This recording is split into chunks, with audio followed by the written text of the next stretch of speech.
Welcome to Running for Real, a global community with a shared love and curiosity for running. Together we reconnect with the reasons why we love to run and discover ways it helps us become better people.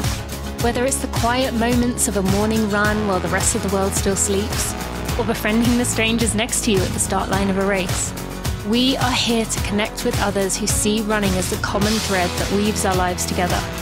Come join me, Tina Muir, as I talk with people from all walks of life, united by a love of running.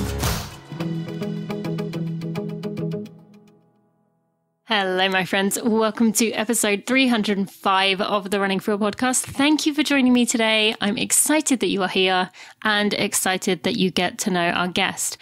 I want to quickly mention before I go into this, we are in June. That means maybe for many of us, we are getting up early to get our runs in. And it can be quite lonely out there when you are getting up early. If you haven't already tried a together run, these are runs that I release not every Monday during the summer because I cannot record them when it is ridiculously sweaty, so the mic would get wet. But I record these runs where I take a microphone with me in my hand. I go for a run. I take us through a body scan. We touch some element of nature to ground ourselves. We do a senses check-in. We check in with our mental health. And then we have a conversation. Now, it sounds weird that I would be having a one-sided conversation, but I promise you it feels like you are running alongside me. And I would really encourage you to give one a try if you haven't already. So you can find those at runningforreal.com. You can also make sure that you just look through the feed, however you're finding this podcast right now. You can find Together Runs there. Give it a try and let me know what you think. I love seeing photos of you doing it. Those of you who send those all the time, that is just one of my favorite things to see. Thank you so much. For those of you who haven't given it a go, can't wait to hear what you think. Now, today, I want to bring us back to our guest today. Our guest today is Mary Rice-Boothe, who is a Access and Equity Officer at the Leadership Academy, formerly known as the New York City Leadership Academy. She's also on the board of Marathon Kids, and she's someone that I have been following and interested in for a while. But I recently, on Global Running Day, her post was the first post I saw when I logged in. Now, as you know, you don't get many opportunities. Well, I guess it depends how often you log in, but you don't get many opportunities to see a post as you first log in. And for me on Twitter, I saw her standing there and I remember it clearly. She was wearing a New York City shirt, a New York City Marathon shirt, and she had this really proud smile on her face. And it was all about her first run back in quite a while. And I was so excited for her, even though I didn't know her and I knew she didn't know me, or I thought she didn't know me, that I thought, you know what, I'm going to use this as my opportunity. I reached out and I was so excited that she said yes. So today I'm bringing you that conversation. We talk a little bit about coming back from injury, the hardships that she's been through to get to this moment. And we talk about using running beyond that and also what we can learn about running that applies to societal issues. It's just a really fun, interesting episode, and I'm really excited for you to go meet Mary. So let's have a quick word from our sponsor and we'll be right to it. Legacy of Speed follows the transformation of a San Jose State track program in the 1960s. What started out as a second-tier state college no one outside of California had ever heard of, quickly became known as the home to Speed City. The guidance of one coach and his unconventional techniques launched the careers of the fastest sprinters of the day. Host Malcolm Gladwell, a competitive runner himself and former podcast guest on here, traces the journeys of those sprinters who went on to ignite a boycott movement and protest the 1968 Summer Olympics. Malcolm talks to Olympic athletes, sports journalists, performance coaches, and documentarians. And you'll hear from some of the best runners of all time, Tommy Smith, John Carlos, and Lee Evans. It's a story about athletes who dared to take a stand and the mentors who made them fast enough and brave enough to change the world. Find Legacy of Speed wherever you get your podcasts.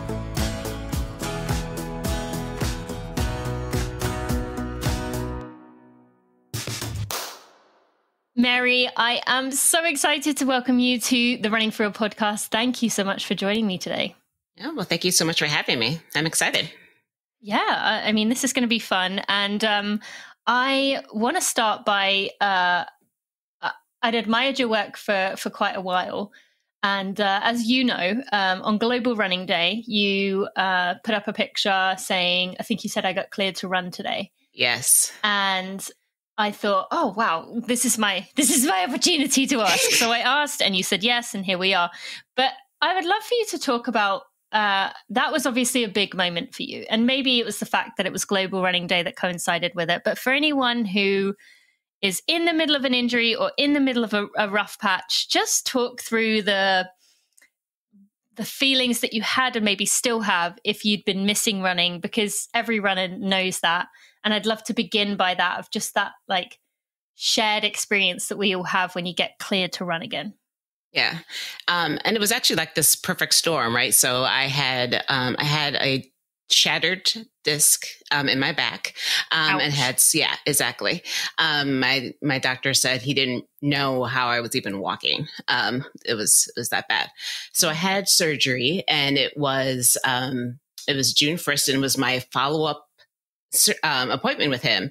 And I expected him, he kept saying 6 months until you be able to run again, and which would be August, right? And so I came in June 1st and like, oh, great, I have to come in Global Running Day, and my doctor telling me that you still can't run, haha. And he came in and he's just like, oh, it looks good. He's like, so you can, go back. I'm like, wait, you're telling me I can run? And he's like, well, don't run like a gazelle. I'm like, well, I don't think I've ever ran like a gazelle. So that means I can go back. What does running like a gazelle mean? I'm actually curious with that. Right. I was like, I don't like, does that mean long strides or like, I don't, yeah. Wasn't quite sure what he was getting there, but I'm like, it's okay. I can do run walk that as long as I can do something. And so I think for me running, and I came into it, later in life. And it's definitely been much more about the mental and spiritual aspect of running versus physical. And so to be able to kind of have that back in my life, it's something I do. This kind of, I like to do it in the morning with the sunrise.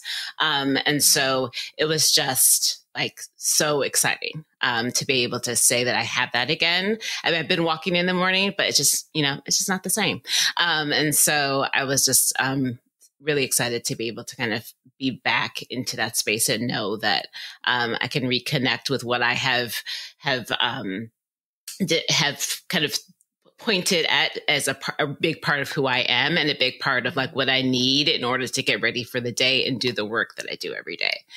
So I was really excited.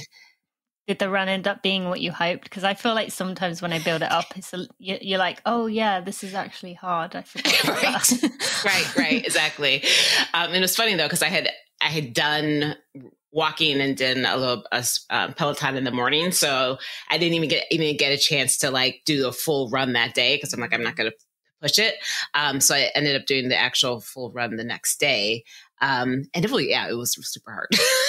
I was trying to do like, let me do intervals, and like, oh my goodness, I'm out of breath. I thought like, I would be better than this. But it was still nice. It was still nice to kind of be out there, and be out at a time that I had kind of gotten like sleeping in late and, not been up in the morning as early. Yeah, no, it is funny how those first runs back, like in your head, you build them up. That maybe that's why he said running like a gazelle, because that's what you kind of envision, right? You're like prancing, like this is amazing, and then it's not. I remember my first run when I quit running back in 2016, when I did eventually run again, and I felt I was getting ready to do that first run. I thought it was going to be like, and then it ended up being like, I remember being so flustered, so annoyed at my husband who was with me, like, just go ahead. And I was so mean to him, but because in my head I'd built up like, this is going to be the best. And right. So sometimes we get ourselves in that way. You said there about how much you need it, and I want to really go into a lot of that, how your running helps with the work that you do. And this is a topic we've covered a lot on this podcast, about how people doing these really important roles that are changing important parts of our society and in many ways making the world a better place, use running as that mechanism to help them do the work that they do. So I want to dive into that. But before we get to that, let's talk about during that injury period. What did you notice in terms of yourself when running wasn't there? Yeah, that was, and I wasn't just like, let me walk. Let me be clear. Like from December to March 2nd, which is when I actually had the surgery, I could barely move. Right. So I was like so I was doing some physical therapy exercises, but like I was spending the majority of my day in bed on my stomach to kind of get through the day. Right. So like I was not like, there was no movement happening for me. And it definitely got dark. I also like during work was really hard at that time as well. So I wasn't able to, like, the start of my day, that routine was lost. Right. And so it was tough. And I think I ended up, so something I also added to my routine is journaling. So I started, I journal at night. So I kind of run in the morning, journal at night. That's kind of like my bookends, to kind of, to help me cope with my day and to kind of keep me grounded. So I started actually adding journaling more in the morning just to give me something. But this still wasn't the same. So I think I did have to be much more like dig deeper into, how do I ground myself in the work? And I think I did actually have that time from January, particularly to March. Like a lot of the work that I was doing was impacting me more than it usually did because I had lost running. And so I just had that conversation with my boss recently. I'm just like, you know what? I'm realizing now that like that the past 3 months were really hard, but it was particularly hard for me because I didn't have my coping mechanisms that I have had in place, and I hadn't quite figured out what the replacement was. Yes, that makes sense. That's something we can definitely all resonate with, especially because we've all been there where we realize what running gives us and the peace of mind it provides us with, a clarity, I suppose. But what did you learn during that period? I mean, that is crushing to be stuck on your stomach, having hard stuff at work. What did you learn about yourself that's positive during that process? Well, not process, but that time. Well, yeah, I definitely learned that I can do hard things. I think I definitely also learned that that as a person, I can easily allow, particularly work, to prioritize it more than I want to, unless I am very thoughtful about creating space and time for myself.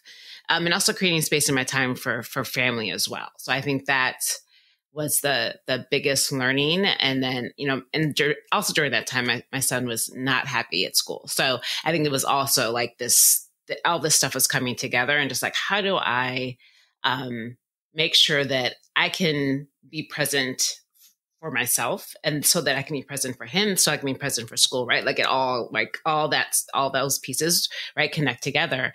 And if one thing is off tilter, right, like it all kind of crumbles down. And so I think that's what I learned, was that I'm a routines person. And so I had created this routine, right? And I didn't realize how much I needed that routine in order to kind of keep going. And so therefore I couldn't just not have it, right? I had to create some type of replacement type of routine in order to be able to be as centered as possible, knowing that this is temporary, right? So I think that's also something I learned about myself, is like, I have to I not only am a structure, but I'm a goals person too. So like I needed to know that like, if I can get through this point, right, and reach the goal of like knowing that this is, I will be able to move, I will be able to run again. So what can you do now, today, day by day, in order to make this day better, so that, in the long term or in the short term, that you can get back to your regular routine. So I think those are some of the lessons. I wonder how much with the work that you do, and I mean, a lot of us really, see, I don't even want to include myself in this because I don't feel like maybe I do fall into this, but how much of it you said about routine, and you in some ways filled in that routine you said about moving your journaling. So you put that controllable something, I can do something for myself here. Yep. Do you think that is especially important for people who are doing really hard work that is,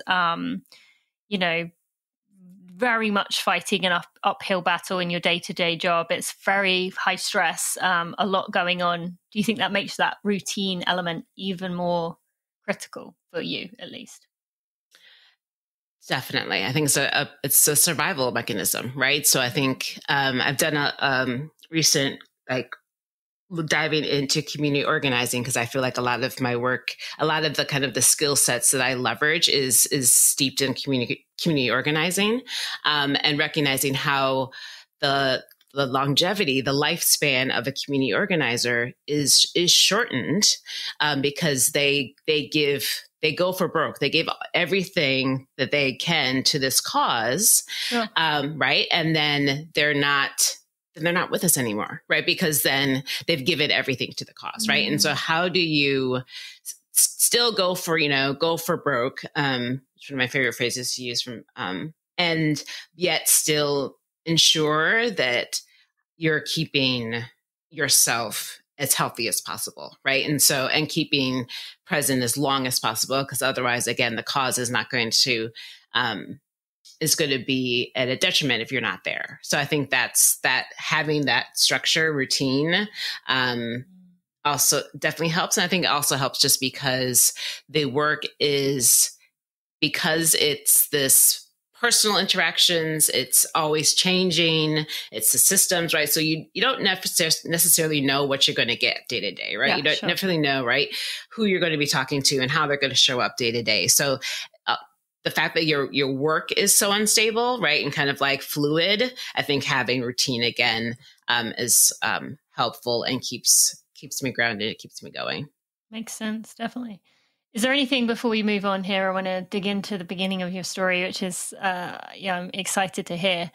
Is there anything you would tell someone who, I mean, they probably are feeling that sense of, what is the phrase where it's like, they're probably feeling guilty for complaining about their injury when they're hearing how rough that was, not being able to even move. There's a phrase for that. I can't remember what it is. But anyway, for someone listening who is going through an injury, you've just come out the other side of this, they're feeling in the dark place. Any quick words of advice you would give that person?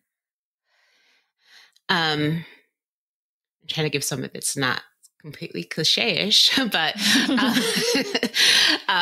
but I something that I use in my work, as well as I think I try to use personally, is like the idea of quick wins, right? And kind of like, what are the small things that I can hold on to that tell me that I'm actually moving forward, right?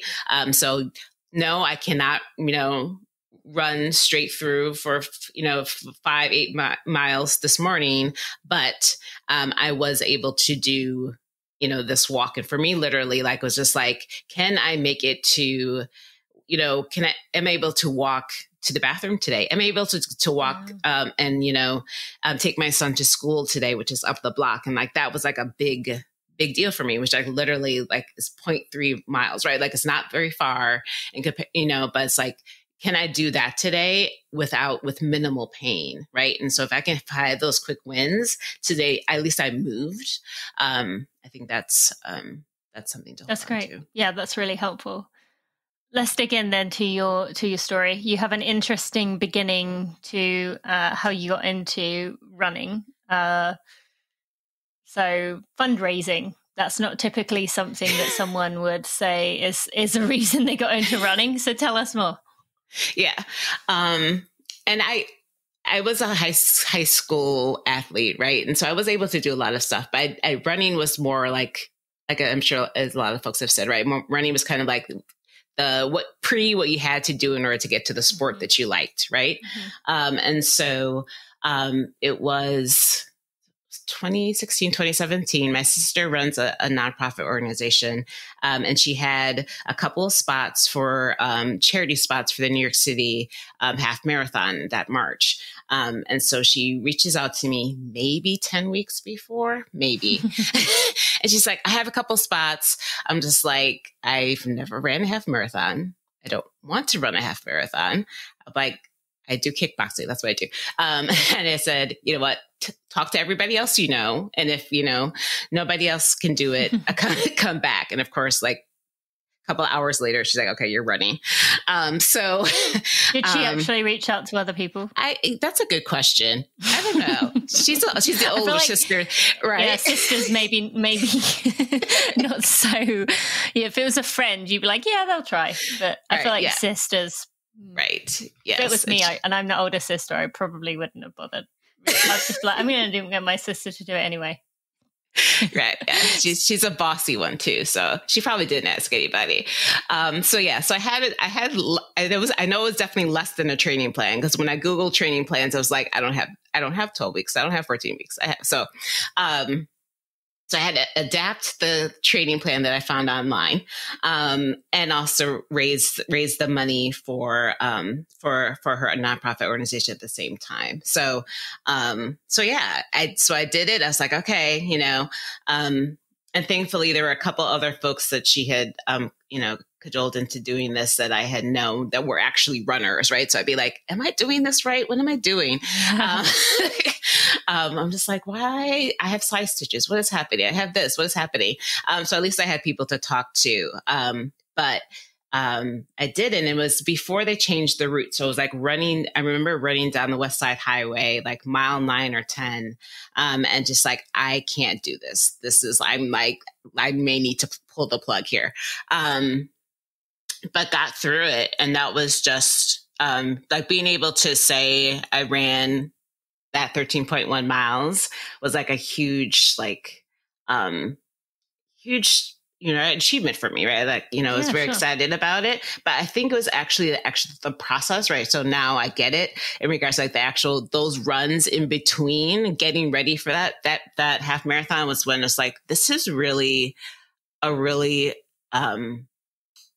liberating sport. Like just being able to like run around and it was a new neighborhood I was running around my neighborhood and just kind of starting my day doing this exercise. And like my mind was just going, right? Like things were just coming up in my mind. I'm like, oh, this is kind of like a good thing. And of course I wasn't going to tell my sister this.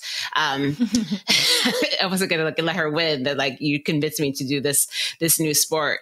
But yeah, I just really enjoyed the experience and getting ready for it. And then obviously, having that achievement at the end. And so now when my sister says like, you're running again, I'm like, it's your fault that I run now. So. And sorry if I missed it. Does she run herself? Like she does regularly? Not run. No, not at all. No. That's quite funny, isn't it? So do you ever pull the same card with her now? You should. I should, right? Yeah. Yeah.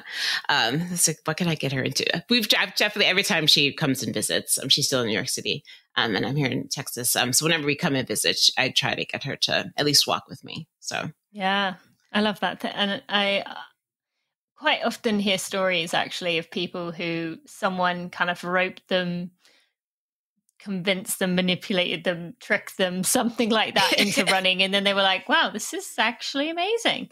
So I always love hearing those stories because it is in many ways the message that once you are a runner, you spend your life trying, or maybe not your life, but you spend a lot of time trying to show people like, just give it a chance. Like I was there with you. I know it. I know it's not fun.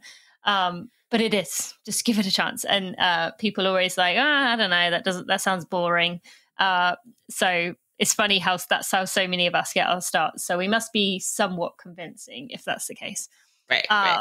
In your sister's case, convincing for something she doesn't herself do is impressive. Okay, so going into that, you also mentioned to me that moving to Texas, your father's death was also a part in your running journey. Is there anything you want to share with us there? And maybe, yeah. Yeah, I think that probably was the reason why it stuck, right, for me, right? We had moved from New York City to Austin when my sister said, you need to run this half marathon in 10 weeks. So, and I was still working for my New York City based organization, right, which I still do. So I hadn't really met any people, and so it kind of filled up my time, right? Being able to take these much longer times to exercise, right? I usually did like 30 minutes for, an hour in and out. So taking that extended time and to learning kind of my surroundings was definitely a part of this transition, and now something that I very much tie to. When I moved to Texas is when I really started this running experience. And the reason why I moved to Texas was because my father had passed away. My parents moved to Texas when I left to New York City to go to college. And so my mom was here. My brother was here. And so I kind of had the job where I could be flexible. And so moved down to Texas to be closer to my mom. And I think my mother always gets mad at me because I wasn't a outward griever, right? So I'm not I'm also not I'm not like a huge like communication griever as well. Like I'm not like going to share, this is what I'm feeling today, or this is how, this is what I thought about dad today, right? Like I'm not going to do that a lot, but being able to run and have my time with him and grieve while running, I think was a huge part of it. And I think whenever I do races, I always think about him particularly, right? So every race is dedicated to him. So I definitely feel like running has kind of been part of that grieving process, which I don't think you ever stop grieving. Right. And then also the healing as well. Right. And so like all those emotions has kind of tied into running for me. Was he a runner himself? He was not. So what is it about running you think that allows you to do that? I think I can, I'm able to like clear my head and just think about him. I love that. Right.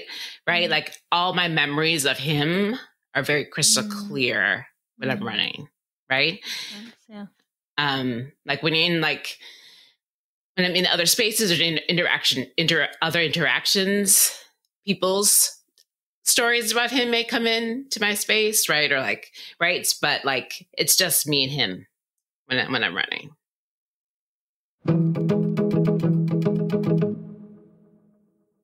Thank you to Paceline for sponsoring this episode of the Running for Real podcast.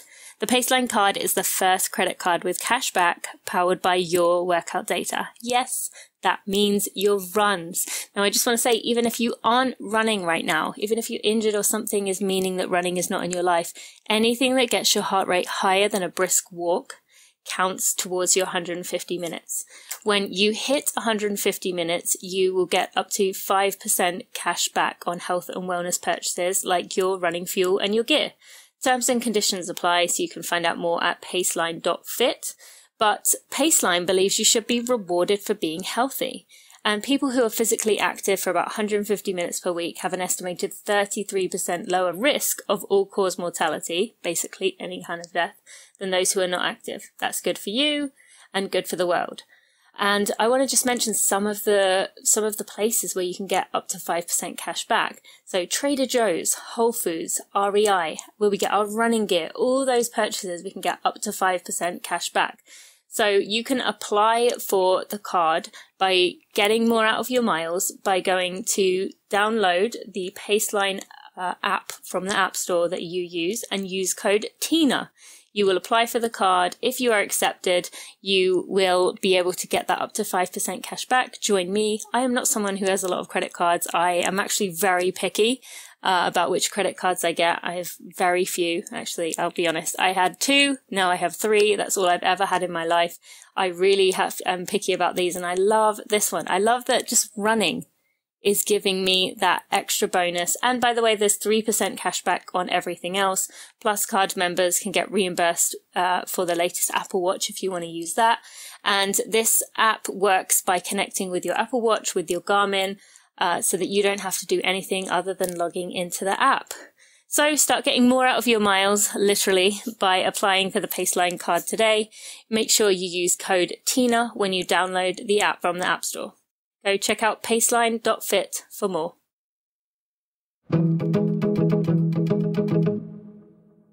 I love that. That's beautiful. Thank you for sharing that. Beyond that, you also mentioned to me that you use running to do the work that you do every day. Now, you are the, as far as I can tell, unless it's changed recently, the Access and Equity Officer at the NYC Leadership Academy. That's right.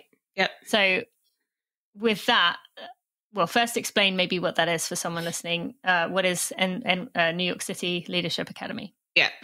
And we did drop the New York City, so it's actually the Leadership Academy. So we are but we are New York City based, right? So we are a leadership development organization. It's a nonprofit organization that really helps partners with school districts, states, or organizations to really say, what does it mean to be a culture responsive leader, and how can I use my leadership to actually create systems, school systems that are in support of students, particularly minoritized students. And so that's what we do. I'm a product of that organization. So I went through their training to become a principal. And so that's our work. And we work across the country with many different districts, doing a lot of times it's coaching, training, strategic planning, equity audits, things like that. And so a lot of it is, for me, a lot of my work is talking to leaders one-on-one and coaching them one-on-one about like, what is it? How am I showing up in my work every day, and how are the decisions that I'm making every day may actually be detrimental or counter to what I'm actually wanting to do. And then how do I then change the course of how we've done school for hundreds of years, which is not helping anyone, actually change course so that it's actually supporting and centering particularly Black and Brown students. So that's what I do. And when running comes into helping this, is this because, you mentioned earlier about a lot of it being about the systems, which we've talked about a lot on this podcast. It's not, as simple as checking this box or that box. There's obviously a lot going on right now in our society, a lot of like push-pull, back and forth, one direction to the other. I got to imagine this was always a tough role, but especially tough right now. So just running, is it that clearing the mind thing or what is it about running that helps you to be able to do your work? Yeah, I think it's definitely clearing the mind, right? And definitely like having that routine to start the day. I think I'm also used running to process, right? So particularly when I'm doing conversations with leaders, and I'm getting a lot of stuff from them. Like I'm getting a lot of like sometimes excuses. A lot of times I'm getting, hopelessness as well. Like I don't know how to do this, right? And then sometimes I'm also getting just a pushback also, right? Like this is not actually what I can't do what you're asking me to do. Right. And so I think, I am able to use running to process all of that. And like, okay, so how do I actually approach this next conversation, in order to be able to support this leader? I'm also, I think I do some coaching with other leaders of color, which are having compounded experiences, right? So they're trying to create a system, and them in a system that for them is not supportive, right? And so right? And so I also a lot of times am able to say like, this is my routine that I use, right? Like I use running in order to help to be present, to be space. So what's going to be your thing that you're going to be able to do to, again, to be present and to stay in your role. So I always I don't just focus in on what are kind of the strategic moves that you're making, but I also want to make sure that I'm taking care of the person that I'm supporting as well. And giving them space and time to figure out how are they going to how they're going to become healthy every day, to the work that they're doing. Is running, I mean, that sounds like a lot of like weight on you, and not only, as you said, are you dealing with this every day and the people that you're working with, but you're also taking on other people's the situations and the systems that they themselves are working against and working for. Is running the only thing that you have to help you work through that, or do you have some other mechanisms and things that you try to use? Because I've got to imagine this time is tough and exhausting. So it's incredibly exhausting. Yeah. And I live in Texas. So that's it's a whole nother thing, whole nother level. Yes. So running is part of it. Like I mentioned before, journaling is a part of it. I also have people, right? So like I have a mentor that I connected with literally my first day as a principal, and I haven't let go of him 15 years later. And so that's somebody that I lean on regularly to talk to, just like, this is what's happening. I also have groups of and intentionally other Black women who are in similar roles or doing similar work that I can talk to be like, am I crazy or are they crazy?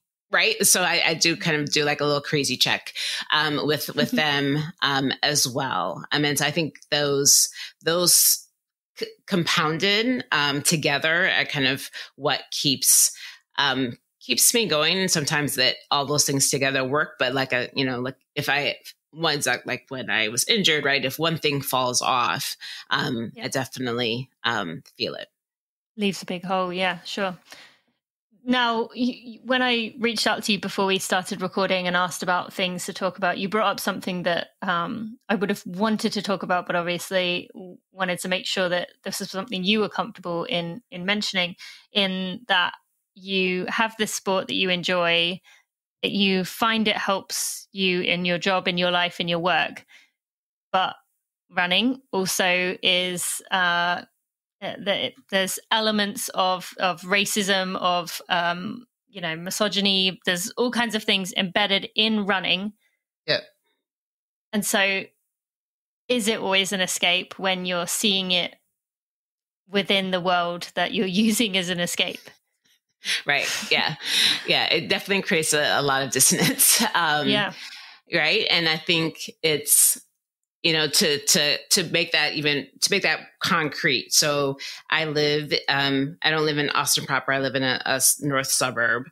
So I live in suburbia in a planned community. And so, pretty diverse, but I've also, I've experienced, having the police follow me in my own neighborhood while running, right? Like I've experienced kind of like neighbors crossing the street while running, right? So while I was running. So like it's, but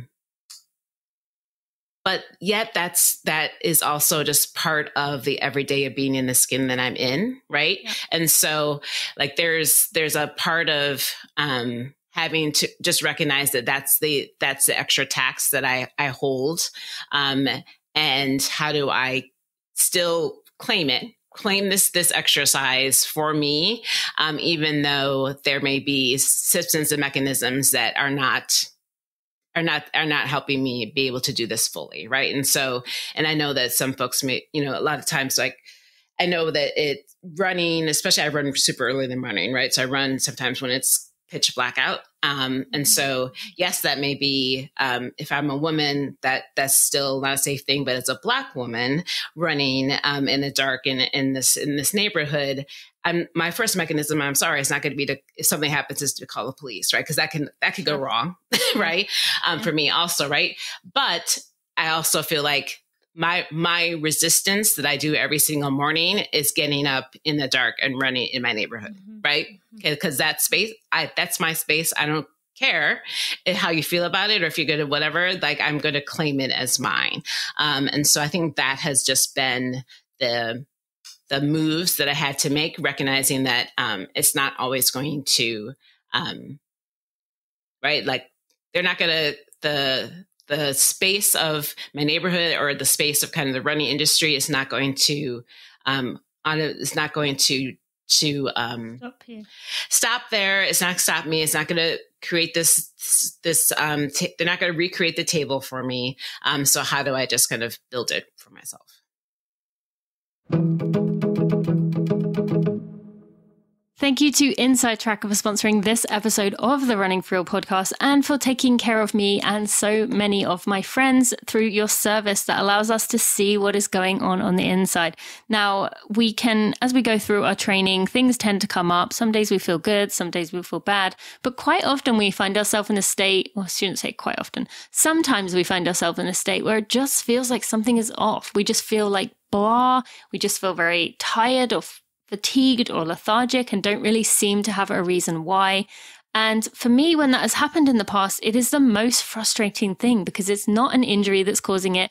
It's not some race that's been, a few days ago that is causing it, but you can't figure out what is going on. And it starts to make you wonder, am I broken? What is wrong with my body? Now, this is where I love that Inside Tracker allows you the ability to tell you what is going on in the inside. It will give you that snapshot of your body and give you recommendations of what you need to eat or drink or change about your lifestyle with your restrictions dietarily, with your lifestyle, the way that you live it. It is a fantastic service that allows you to keep track of your markers over time and see how you're improving, see how things are maybe headed in the wrong direction and when it expects you to maybe not be ideal and what you can change to do that. I really love this service for being able to keep on top of my body. And friends, if you are international or if you are someone who gets your own blood work done regularly, you can now upload your file, your blood work results to Inside Tracker so that you can get their recommendations, everything that comes with the service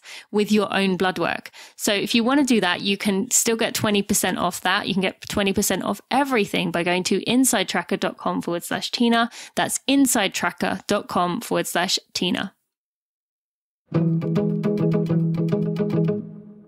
You said there about, kind of saying my neighborhood is my place, I'm going to go running here. Now, obviously, what happened to Ahmaud Arbery, he was out running, maybe not he was near a family member, so maybe not where he lived, but did that make you at any point reconsider running in that way? Because you kind of had been saying you're kind of doing it in almost in a like I've had Dio Cato and Daryl Murphy have talked about using running as a form of protest. So in some ways you're doing that without kind of officially saying that's what I'm doing. But did what happened to Ahmaud make you reconsider, is this worth it for me or not? I think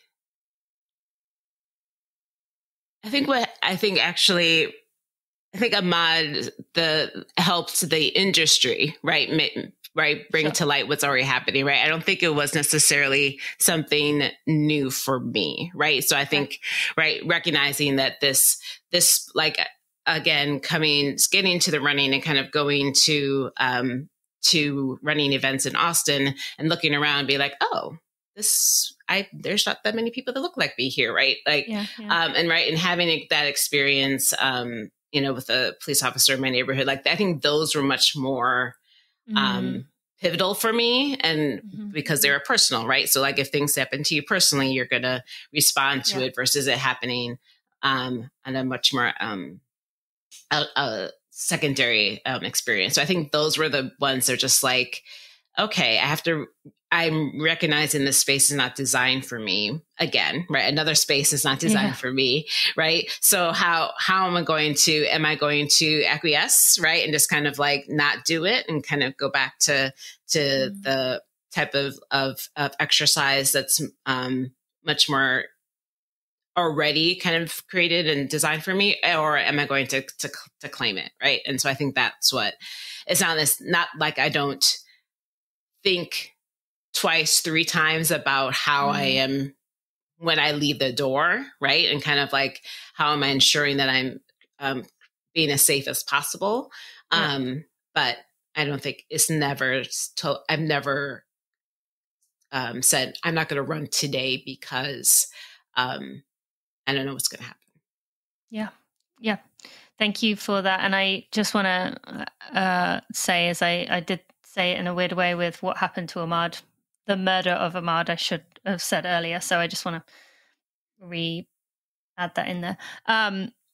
Let's talk about Marathon Kids. Now, that relates to what you were talking about just there in terms of Marathon Kids is this nonprofit for kids based in Austin. You're obviously, this is a part of changing things. You said about changing it yourself. It's obviously not going to change for you. Giving children more opportunities to run, giving them role models to look at who also run. That's obviously how we get more people into the sport, which then hopefully continues the cycle to bring more people in. Mm-hmm. First, you're on the board. I would love for you to share a little bit about what Marathon Kids is. I said it's based in Austin. Is it just in Austin? Is it, tell us a bit more about that. Yeah. So Marathon Kids is a nonprofit organization that works with people mostly in elementary school, and we actually started in Austin, but actually are across the country. So we're a national organization, and really the primary purpose and goal is to get kids to move, right, and to recognize the benefits of movement, and how it can support all aspects of life, right, and hopefully really being able to turn to create lifelong runners, right, into the community. And so and we're in a really exciting time as an organization, because we definitely have this program that was always kind of an in-person program, a lot of times attached to some after-school programs and some in-school programs. During the pandemic, we were able to actually really include families and created an app in order for families to be able to run with their kids. So expanding that. And now we actually just was able to acquire a local runners club, Austin Runners Club, as part of our organization as well. So now we are not definitely essential, still focusing on kids, but also have this opportunity to support adults and adult runners and be able to kind of really have a reciprocal relationship with this adult running club as well. And so, and have started acquiring local races also. We have the relays that are coming up. So, I mean, I think the idea here is how do we, again, going back to my experience with running, a lot of times there are minoritized communities that don't see themselves in particular sports, right? And so if we don't see ourselves in and we're not introduced to it young, then we may lose it, or there are a lot of times when students have started running long distance, and then at middle school they get tracked into literally track, right? And they're just not able to kind of see like the benefits of long distance running. So I think our goal here is to be able to see that pipeline from young child all the way up to adult, to be able to leverage running as a tool for health, for mental well-being, as well as for just be able to also create community also, right? So although we're a national program, we definitely have very deep roots in Austin, and wanting to be able to have this organization be a central meetings spot for Austin runners, to be able to see that, and also I feel seen, and I feel like I belong in the running scene in Austin as well. Yeah. Do you have an example for us of maybe a community, maybe an individual, of someone that has been transformed through the Marathon Kids program that comes to mind? That's a good question. I mean, we think we have, particularly in Austin ISD, we have a lot of families, I think, that have been able to, particularly through the pandemic, come together in experiencing the program. So I think that has been what a lot of stories that we have heard is families saying, okay, that this having the access to connect with my child during a time when we felt like we weren't able to move, right? And we weren't able to go anywhere. And we had activities, they gave us activities. I loved, we had like sentence and conversation starters that families could leverage with their kids as they were running or walking every day. I think those type of opportunities for connection, when a lot of people felt like this is forced connection. And sometimes I felt like, I feel isolated. I think those were really great stories to hear, that we were continuing to be able to bring, add to the connection and add to the physical activity that for some families was really difficult for them to be able to tap into. Absolutely. You also were one of the leads for a DEI assessment that Marathon Kids did. So can you tell us a little bit about that? Yeah. So what we did, I shared a little bit of my story about running, and that's how I connected with Marathon Kids and was able to come onto their board. One thing that we was able to walk them through is to really take a step back and to see how are we actually supporting the students that we would say they were supporting, right? And so, are there ways that we may be directly or indirectly impacting the diversity of our participants and the families and communities that we serve, right? And so we were able to kind of take a deep dive. We were able to hear from coaches and hear from families, and able to kind of look at programming and approach to curriculum, and just to hear from different communities and stakeholders about how can we better serve them and support them. And so some of the things that we heard is like, how do we continue to provide the curriculum if I'm in a community like in Austin, East Austin, who has multiple languages being spoken within that school community, are we actually providing access in our materials in all of those languages, right? Are we able to actually, when we say that we want to support, we want this programming to go through the coaches, are we actually providing the tools and resources for the coaches in order to be successful, right? Are we giving the language and the communication necessary for them to feel supported? And also, are we also giving tools? Are we also, we want coaches to be able to do this work, but if they are not physical themselves, right? If they're not into running themselves, right, then it's hard to get kids to be motivated, right? So again, and that goes back to our work with parents, right? So how we continue to support the adults as well as supporting the students and the kids is our focus of our work. So I think those are some of the things that came to light through that assessment. And I think we are at this moment really thinking about what are some ways for us to continue to work with communities and really expand our reach to communities that may be not being able to don't have the financial access to do the program. And so that's what we're really focused in on. Yeah, I think that's, I love hearing that you've been able to expand beyond Austin and it's obviously a hard task, a hard road ahead, but it's really good hearing just some of these impacts coming together and how the foundations are starting to be built, and I look forward to seeing how it continues in the future with that.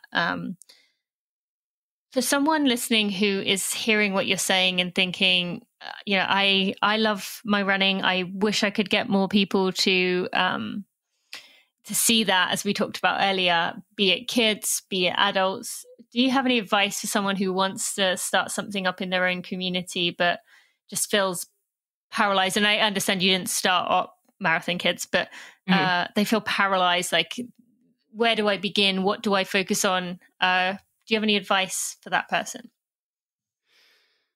I think the biggest, you have to really love it, right? And have a passion for it.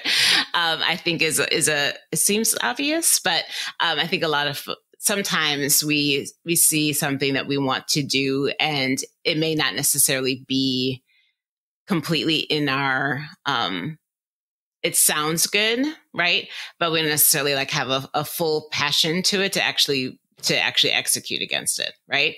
And so I think that having a real love for something and a real feeling like I want to do this, I think is a big piece. I think it's also important to note that a lot of times, and I do this as well, like I have this great idea, or I see an issue that I want to tackle, and I want to be able to try to solve it. A lot of times, there's somebody who's already is working on it already, right? So I don't have to recreate the wheel. Yeah, right. Yeah. Exactly. Like I don't have to like be the creator of this or the CEO of this or create something new. Like, how do I actually, and I think this goes back to kind of how I keep going is right. Like I need to make sure that I'm not trying to be this super person, right? But like, how am I actually creating community, creating coalitions, or being a part of a larger coalition to do the work versus thinking I have to be the one doing it by myself, right? And I think that's a huge one, especially when you are wanting to tackle a systemic issue that is steeped in a minoritized community. Usually those, again, I always, something I've been saying lately is like, it's the people that's closest to the problem that actually have the answer, right? So if I'm not closest to the problem, I shouldn't be the one leading, but I can be a support. I could be an ally. I could be a co-conspirator, but I should not be the one leading. So how do I make sure that I just am being a support to those folks that actually are the closest to the problem that have already probably started the work already? Yeah, I know within the climate movement, there's finally the understanding is coming through and starting to actually be utilized in terms of working with Indigenous communities who are the closest to a lot of the negative side effects of things that are damaging to our climate, but recognizing that they actually have very thoughtful solutions, ways to figure this out, rather than someone in a town 50 miles away saying, "Oh, we should go do this over here." Right. So I think that applies across many different areas. But I'm glad you brought that up, because I think that is often the easy thing to, well, not the easy thing to do, but we get this passion, we get this fire. I'm going to do this. I'm going to start my own. But when as you said, there's often people doing the work, or at least often people who have the answers or have ideas. They just haven't had the platform to be able to, implement that. So thank you for mentioning that. I would love to just circle back around just to finish up here with your running. One fun question. Actually, I'm going to save that for the end. Coming back into running, were you someone who would race? Or did you like to race, or did you just, it's for you, you don't need to do races? Oh, I love races. Yeah. Okay. So I think it's because I started off that way. Yeah. Yeah, sure. Do you have one in mind for first race back? Well, I have an entry into the New York City Marathon in November. Yeah. So that sounds like enough time. I think it may be that exactly when my doctor first said August, I'm like, I'm not quite sure. Yeah. Yeah, I did it this past year. So it was my first New York City one. And it's really hard to start with New York City, right? And then do anything else. Oh, that was your first marathon? Yeah. Last year. Wow. Yeah. You're going to have a hard time out doing that one. Right. I still think London is better than New York. Oh, God. That's the only other one I say. But, you have a strong heart association with New York, as do I with London. So still, maybe for you, it wouldn't do it justice. But yeah, that's going to be you're going to find it hard to find anything better, especially as that was your first. That's quite a powerful first. That's really cool. Yeah, so I'm looking forward to going back and doing it again. Yeah. So yeah, that's great. I love it. Okay, so then to wrap up here, a very serious question. Ladybird Lake, or whatever the 16 different names that loop has, or Central Park running. I have to do Central Park. Yeah. Really? Yeah. Exactly. It may just be nostalgia, and feeling like that's my favorite city. But yeah, I don't think anything. Or is there somewhere else in Austin or in New York? Would you still pick Central Park? I would still pick Central Park. Something about that loop, even though those hills, but yeah, love it. Yeah. Yes. It feels like it's uphill in every direction. Yeah, okay. Well, Mary, is there anything else you want to share with the running community, with the listeners today that we have not covered yet about running or otherwise? No, I feel like you covered everything. Yeah. Yeah, I really loved getting to know you. I have admired you from afar for a while, so I really appreciate being able to have a chat with you. And yeah, thank you so much for opening up and sharing with us. And I look forward to following along with all that you're doing in the future, and hopefully seeing you at New York this year. So yeah, fingers crossed we both stay healthy. Yes, yes. See you there, and anyone else who's listening who's doing that race too. Great. Thank you so much, Gina. Hi, friends. Just a quick message to say a big thank you to the Running for Real team. While I may be the face of Running for Real and the voice behind the podcast, there are a group of people who are working tirelessly to provide everything that runners could need within our community, to make our community stronger, better, and evolve and grow and learn from one another. We are working really hard to make Running for Real the place we believe it can be within our community. I just want to take a moment to thank everyone on our team. That is Victoria, Stacey, Sandy, Sally, Maria, Kelsey, Kat, Jeremy, and Erica. I appreciate each and every one of you and the hard work that you put in. Now let's get back to the show. I really loved that conversation with Mary, and I hope you did too. You can go find links to everything we talked about in the show notes today by going to runningforreal.com/episode 305. I will also put in there some ways to find Mary. And I also will put links in there for our sponsors today. Thank you so much for listening, my friends. I will see you on Monday for a Together Run and on Friday for another of these episodes. I'll see you then.